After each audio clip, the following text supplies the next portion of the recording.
Bonjour à tous. Nous allons voir dans cette vidéo les différentes formes de base que nous allons pouvoir créer avec SketchUp. Alors, pour commencer, on va prendre l'outil qui s'appelle rectangle dans la barre des grands jeux d'outils. Et donc nous allons tracer notre premier rectangle. Peu importe les dimensions. Une fois que vous avez cliqué sur un coin que vous avez lâché, vous avez pu relâcher et recliquer à l'autre extrémité. Et l'outil qui va nous servir à créer des volumes, c'est cette icône-ci qui s'appelle pousser-tirer. On le sélectionne, on sélectionne une face, on clique, on lâche.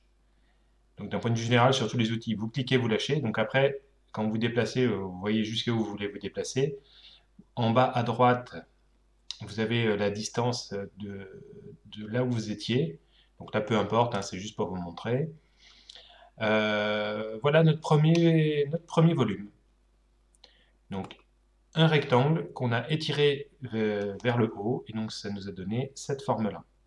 Alors ce qu'il faut bien voir, c'est que SketchUp ne gère que des faces. Donc le solide est creux. C'est-à-dire si on sélectionne une face et qu'on la supprime, eh bien on voit bien qu'on avait bien 6 faces, et c'est pas quelque chose de plein.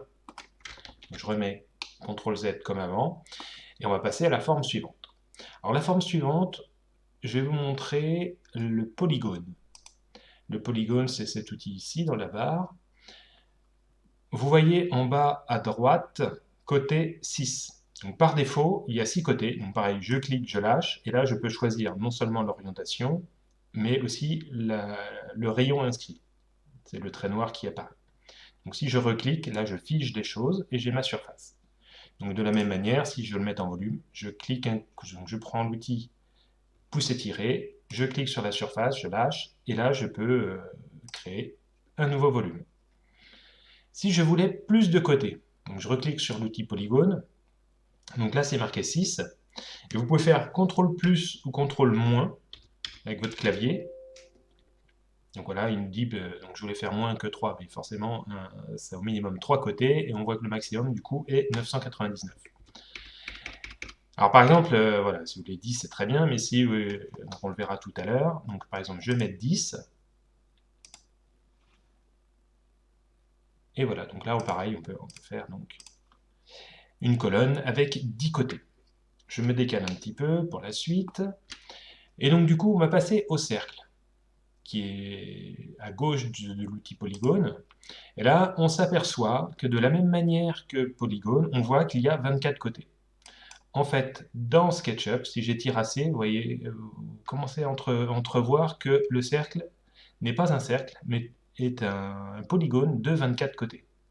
Ce qui fait que si on l'étire, de la même manière avec pousser-tirer, là il nous apparaît relativement rond, mais si on venait à le déformer, on verrait les surfaces. Donc si vous voulez des cercles vraiment ronds, mais là il faut de la puissance de calcul, on reclique sur cercle, et donc à place de 24, donc au lieu de faire CTRL moins, pardon, à la place de 24, là on tape directement ce qu'on veut voir. Donc par exemple si je veux 100, 100, là ça va nous apparaître beaucoup plus rond. Alors, il faut faire entrer, sinon ça ne marche pas. Donc je reclique sur le cercle, par défaut on a 24, si je fais 100, il faut que je fasse entrer, et là on s'aperçoit qu'on a un rond qui est beaucoup plus lisse que ce qu'on avait avec le polygone de 24 côtés, qui nous était présenté comme un rond. Et donc là pareil, si je l'étire, là on a une jolie colonne. On voit moins le défaut des polygones, qu'on voit bien ici sur le bord. Si je me décale sur celui où on a fait 100, vous voyez, c'est beaucoup plus lisse. Bien. Alors ça, ce sont les formes de base. Mais on pourrait très bien dessiner nous-mêmes une forme complètement aléatoire au sol et l'étirer de la même manière. Donc on n'est pas du tout limité dans les formes que l'on peut faire. Je me redécale.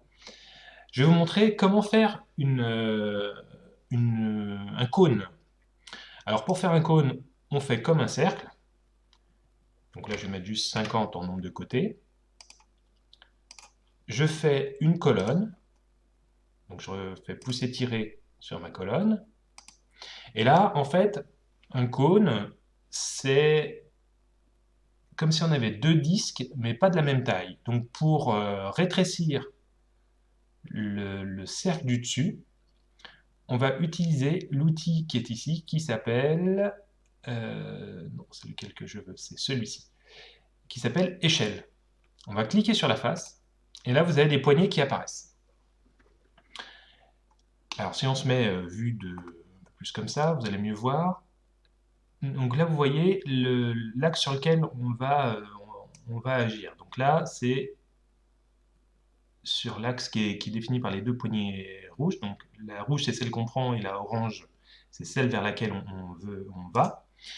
Alors si on ne veut pas faire ça mais se déplacer par rapport au centre de la figure géométrique, on appuie sur CTRL. Et là vous voyez, en appuyant sur CTRL, le centre apparaît. Donc là je peux me déplacer vers le centre. Et là du coup on va obtenir un cône. Donc, pour avoir un cône vraiment parfait, il faut s'approcher et rediminuer jusqu'à temps qu'on soit pas bloqué. Hop, alors quand on est perdu, comme d'habitude, on appuie ici, sur le zoom étendu. Voilà, donc vous avez compris le principe. Voilà, là nous avons un cône. La question qui revient souvent, c'est comment on fait une sphère. Alors pour faire une sphère, ou un dôme, une demi-sphère, on va utiliser donc, un premier cercle, et on va en faire un dans l'autre sens. Donc pour ça, je vais me décaler à peu près dans ce sens-là. Et puis, ce qu'il faut, c'est qu'on ait l'axe vert, en fait. Donc voilà, je me colle sur le centre. Vous voyez, si je me déplace, on voit le centre qui apparaît. Je clique là, et je peux faire un second cercle. Donc là, je me remets un peu en vue 3D. Et il y a un outil qui s'appelle Suivez-moi, qui est ici, là, sur le menu de gauche. Pour ça, il faut qu'on sélectionne un chemin, oui, un chemin si on veut. Donc on va sélectionner avec l'outil sélection, on va sélectionner cette face-là et on va dire suivez-moi et on va cliquer sur la petite sphère. Et automatiquement, ça va nous permettre que le petit cercle qu'on a dessiné suive la trajectoire du grand cercle. Et donc du coup, c'est comme si ça faisait tout le tour et ça nous créait la sphère. Donc une fois qu'on a fait ça, évidemment, il nous reste à gommer ce qui nous a servi notre base de travail. Donc là, vous voyez, on a vraiment une sphère, une vraie sphère. Alors la question qui revient souvent aussi, c'est comment on fait juste un dôme.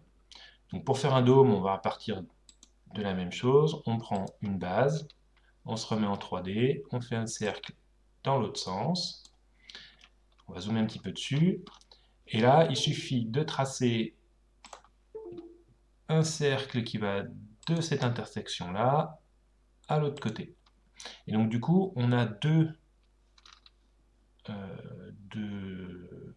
demi-cercles. Et donc là, de la même manière, on va dire, je sélectionne ce chemin-là, et on va dire, suivez-moi à cette forme-là. Et là, du coup, on a un dôme. Donc là, pareil, si on veut supprimer ce qui nous a servi, voilà, donc, et puis ce petit trait-là, et là, c'est parfait. On a notre dôme. Imaginons maintenant que nous voulions faire des formes, mais qui ne suivent pas des lignes droites comme pousser-tirer. Par exemple, si vous voulez fabriquer des tuyaux, des choses comme ça. Alors, on va essayer de fabriquer ce genre de choses. Je vais me décaler encore un petit peu. Et là, on va dessiner verticalement avec l'outil main levée, une forme vraiment...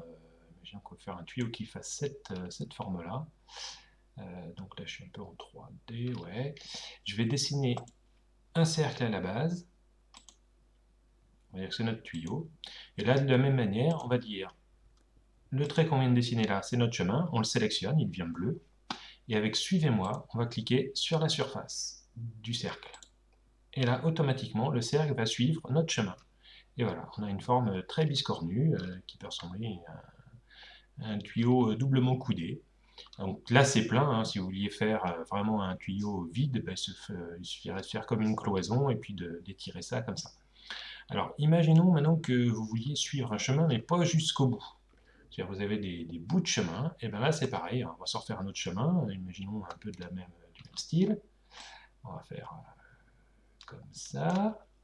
On va se redessiner un cercle à la base. Donc là, vous voyez les verts, donc moi je le veux bleu dans l'autre sens, au sol. Voilà, on va faire comme ça. Et là, on a une option avec le suivez-moi. Donc toujours je sélectionne mon guide. Donc je clique sur le chemin qu'on a fait. Et je clique sur suivez-moi, mais on a vu tout à l'heure que si on cliquait sur la surface, ça va prendre tout le chemin. Donc là, on va appuyer sur la touche contrôle du clavier et on clique sur la surface. Raté. Voilà, on clique sur le chemin et là, en maintenant la touche contrôle appuyée, si je suis le chemin, je peux m'arrêter où je veux. Donc voilà, imaginons que je veux m'arrêter ici, j'ai plus qu'à lâcher, et voilà. Donc on a toujours notre chemin qui est là. Donc après, bah, s'il ne nous sert à rien, on prend la gomme et on l'efface. Voilà, voilà. Donc bon, bah, le but après, hein, vous voyez, on peut faire vraiment plein de choses. Ça va être de combiner tout ce qu'il est possible de faire. Et donc là, il n'y a que votre imagination qui pourra vous limiter. Donc voilà, n'hésitez pas à vous entraîner, créer des formes, amusez-vous avec ça. Et puis on va voir maintenant dans la future vidéo, dans la prochaine vidéo, comment on va créer notre plan 3D à partir de notre plan 2D. Amusez-vous bien, à bientôt.